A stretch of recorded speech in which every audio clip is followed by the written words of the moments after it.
Bonjour à tous, je vous propose une correction sous forme orale de cette tâche complexe.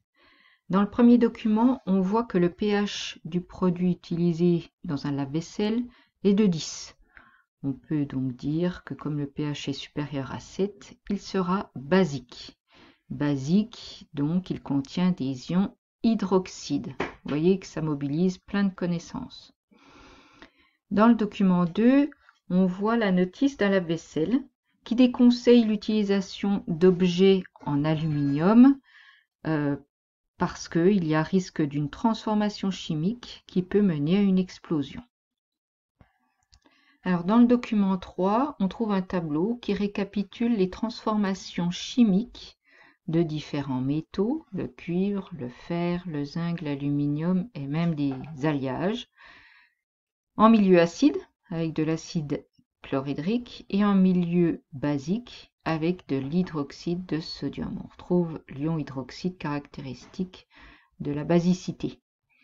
Alors, qu'est-ce qu'on voit? On voit que le cuivre et le fer ne font pas de transformation chimique en milieu basique.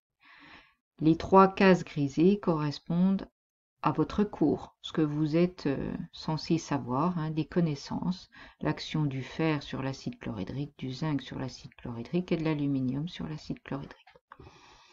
Alors, de toute manière, cette colonne va peu nous concerner puisque le produit pour utiliser dans le lave-vaisselle est basique.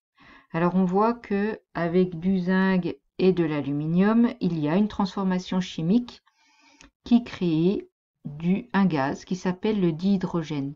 Alors, dans le document 4, vous avez un lien qui mène aux différents tests et on se souvient que le dihydrogène est le gaz explosif.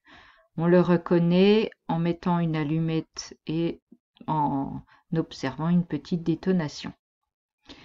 Les deux métaux qui sont déconseillés du coup pour le lave-vaisselle vont être l'aluminium et le zinc.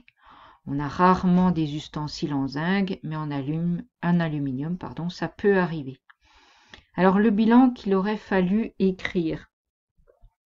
Eh bien, par exemple, pour l'action du zinc sur l'hydroxyde de sodium, donc il s'agit de zinc plus eau plus ion hydroxyde, une flèche, ion zingate, son nom est indiqué ici, plus d'hydrogène.